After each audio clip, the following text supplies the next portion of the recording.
Good morning. Why did they wait? An explosive new report finds the military knew almost immediately that former NFL player Pat Tillman was killed by friendly fire, but took weeks to tell the public and his family. Now the military is trying to explain itself today, Wednesday, May 4th, 2005. From NBC News, this is Today with Katie Couric and Matt Lauer. Live from Studio 1A in Rockefeller Plaza. And welcome to Today on this Wednesday morning, everyone. I'm Katie Couric. And I'm Matt Lauer. This is a disturbing story. I think most people remember the story of Pat Tillman. He was the NFL player who turned down a multi-million-dollar football contract because he and his brother were so moved by what they saw happen in this country on 9/11 that they decided to go become Army Rangers and serve their country. That's right. They were both quintessential American heroes. And I guess the big question is, why didn't the military tell his family immediately that, in fact, he had been shot by fellow soldiers? We're going to go to the Pentagon for more on that story. Then a lot of people in Philadelphia right now are talking about this videotape showing a police officer apparently hitting a suspect repeatedly, then shoving him even after he was handcuffed. What's going on? This morning, the Philadelphia police speak out. Also ahead, Arnold Schwarzenegger, the one-time darling of the Republican Party and savior of California. Well, now the tide seems to be turning and his poll numbers have really slipped. We're going to have a report on that. Then there's something off-key at American Idol. We'll take a look at a potential scandal in the making. And all week long, we've been talking about living for today, the 50 things our viewers would like to do at least once in their lifetimes. Well, this morning, this music teacher, I feel like Alan Funt or something, whatever his name is, this music teacher has no idea that he is about to make his wife's live for today dream for him come true. He also has no idea that we're shooting him right now in a local Starbucks. This is a great story, by the way. You're going to love this because it really is the wife who wants to see something happen, and it's also going to be a dream come true for him as well. Yeah, absolutely. It's sort of a Mr. Holland's Opus situation. Plus, a conversation with actor Orlando Bloom. Some say he could bring in bigger bucks than Tom Cruise at the box office this year. And sorry, Ellie, you're going to be in school during that interview. But first, let's get the morning's top stories. And for that, we turn to Ann Curry at the news desk. Hey, Ann, good morning. Katie, Matt, good morning. Good morning, everybody. In the news this morning, a day after Iraq's new cabinet was sworn in, there was a new and massive attack this morning. At least 50 people were killed in a suicide bombing at a police recruitment center north of Baghdad. More than 150 others were wounded. It was the deadliest attack by insurgents in more than 2 months. Meantime, 2 U.S. soldiers were killed in separate roadside bomb attacks Tuesday in Baghdad. More now on the investigation into the death of Pat Tillman, the former NFL player killed in Afghanistan. The Washington Post is reporting that the Army knew within days that it was a case of friendly fire, but didn't tell his family or the public for weeks. NBC's Jim Miklaszewski is at the Pentagon this morning. Jim, good morning. What more do we know about this? Well, good morning, Ann. It's been known for some time that the Army did not inform the Tillman family that Pat Tillman had been killed by friendly fire in a timely manner. In fact, didn't even tell the family until after Pat Tillman's funeral a couple of weeks later.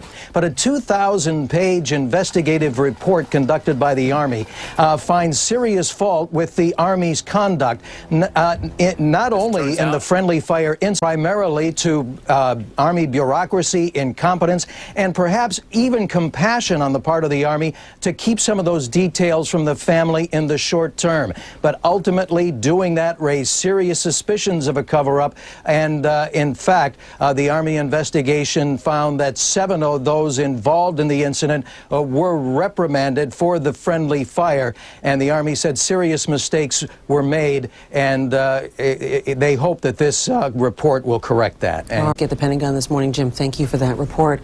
Oklahoma City bombing conspirator Terry Nichols has reportedly said in a letter from prison that a third man gave Timothy McVeigh some of the explosives used in the 1995 bombing of the federal building. According to the Los Angeles Times, Nichols said an Arkansas gun collector gave McVeigh the explosives and provided other bomb components that were recently found in Nichols's former home. It costs more now to borrow money. As expected, the Fed raised interest rates Tuesday by a quarter point and another quarter point. Analysts expect more increases in the months ahead. Toyota is reporting record monthly U.S. car sales in April, up 36% from 1 year earlier. At the same time, sales at GM and Ford were down. 2 dorms were heavily damaged in a fire at the College of William and Mary in Virginia on Tuesday. More than 100 students had to be evacuated. Many of these students lost all of their belongings, including their study notes for their finals, but there are no reports of any injuries. And federal agents are now patrolling California freeways, searching for whoever is behind a series of deadly shootings there. 4 people have been killed in freeway shootings in the past 5 weeks. And if you're tired of racing to get to the movie theater on time only to sit through 15 minutes of commercials and previews, well, you're not alone. In response to numerous complaints, Lowe's theater chain says starting next week, it will publish the times that its movies will actually begin. It is now 7:05. Back to you, Katie. Matt now. You can sit through these days like half an hour's worth I love that of idea. previews and commercials, by the way. But I like the previews. Yeah, the Wait a preview's second. okay. Isn't there a commercial for the Today Show at some movie theaters? Is it really? That's okay. I think there is. That's good. I think there is. Really? I've never Let's seen all go to It's a terrible idea that Lowe's has, actually. Hello, Mr. Roker. What's happening weathers-wise? Well, we are looking at some heavy rain for our friends down in Florida today. Either way, rain and weather. Katie? All right, Al, thank you. On Close Up this morning, did the Philadelphia police cross the line? A videotape showing the arrest of a burglary suspect is raising serious questions about the use of excessive force. NBC's Kelly O'Donnell is outside Philadelphia Police Headquarters. Kelly, good morning. Good morning, Katie. Today, a 10-year veteran of the Philadelphia Force is off the street and on desk duty as authorities investigate a questionable incident that happened during an arrest. All of it caught on tape. A news helicopter from the NBC station in Philadelphia was overhead as the pursuit of a burglary suspect came to an end late Thursday night. The videotape appears to show a man already subdued by 2 officers when a third from the Narcotics Strike Force comes into view. That officer raises his arm and appears to strike the 30-year-old man again and again and again, 7 times. Moments later, when the man is lifted to his feet and clearly handcuffed, words are exchanged. The officer lunges toward him again, hitting the suspect in the head. Philadelphia Police Commissioner Sylvester Johnson reviewed the tape and calls what he saw disturbing. Police officers cannot violate the law to enforce the law. Authorities have not yet named the officer or identified the object he appeared to use against the man. They promise a thorough investigation. Police officer can use enough force to overcome resistance. Once the resistance stops, the officer should stop. And when it was all over, the man turned out to be the wanted burglary suspect. He does reportedly have a criminal record and may have been on parole at the time, but he was cited by officers for several traffic violations and then released. That man has now retained an attorney who says that he is fine and they are pursuing their own investigation as authorities try to find out what happened in this case and if perhaps criminal charges may ultimately be filed. That'll take some time, though. Katie? All right, Kelly, thanks so much. Inspector Bill Colarulo is with the Philadelphia Police Department. Inspector, good morning to you. Good morning, Katie. As we heard Kelly O'Donnell just say in her report, there was custody. Why he was released with just traffic citations? Well, Katie, that's something that we're definitely interested in, and that's going to be part of our investigation. The initial information was that we were following this caravan for suspected burglary in East Division.